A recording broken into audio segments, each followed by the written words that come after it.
Analysis. Is thus Iran data for real? Vertical line Al Jazeera America.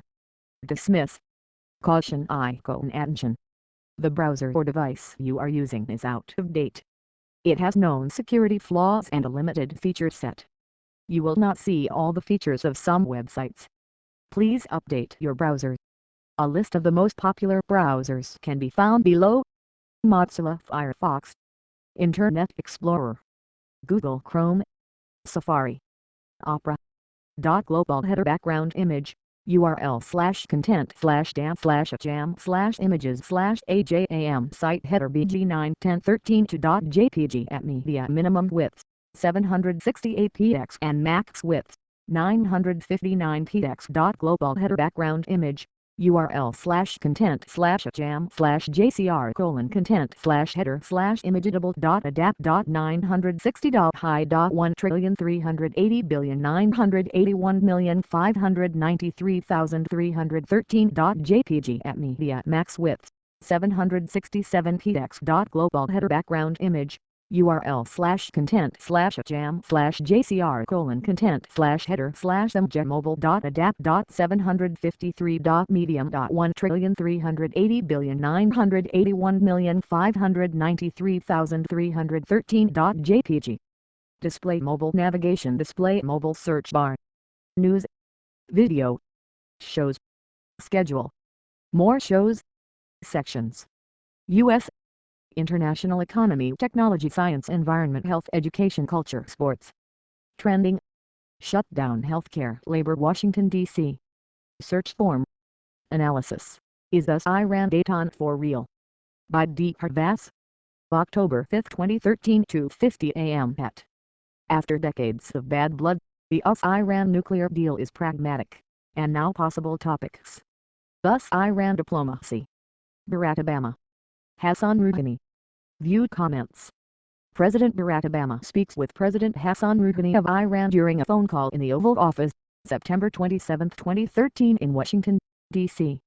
Pete Sousa/White House via Getty Images. More positive diplomatic developments between the United States and its longtime bet toward Iran have come to fruition in recent weeks than in the past 3 decades. The bulk of peace overtures have been initiated by Iran's new president, Hassan Rouhani, in the lead up to and following his appearance at the United Nations General Assembly last month. Even during his campaign for president earlier this year, Rouhani, a man with strong ties to the country's hardliners and the iron-fisted security apparatus, spoke of loosening censorship laws in Iran, elevating the place of women in the workforce and ending his country's isolation by solving its nuclear standoff with the international community. The former nuclear negotiator who had the support of many reformists and moderates in Iran took office on August 3. According to reformist media voices in Iran, Rouhani almost immediately eased, if only slightly, crackdowns on the media. He freed dozens of political prisoners, among them lawyer Nasrin Sotoudeh, and then later Hamid Ghasemi, an Iranian-Canadian imprisoned in Iran for roughly 5 years. The gestures of goodwill did not go unnoticed by President Barack Obama's administration. While a much-rumored meeting did not take place at the UN, the last meeting between Iranian and American leaders took place about 35 years ago. Obama personally called Rouhani, who promptly tweeted about it.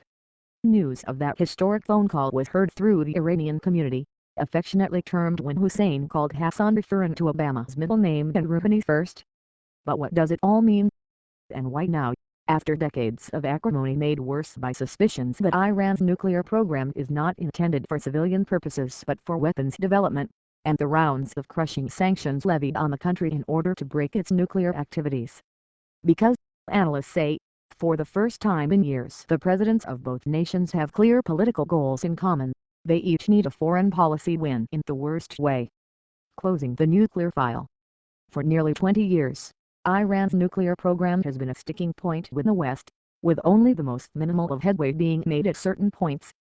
During former President Mahmoud Ahmadinejad's 2 terms, the already tense relationship between the U.S. and Iran reached new lows, with harsher than ever sanctions and increasing talk of war. This, say regime watchers, is why Rouhani must act fast to close the nuclear file, hence placing a 3 to 6 month timeline on reaching the resolution. Rouhani must act on foreign policy matters quickly before opposing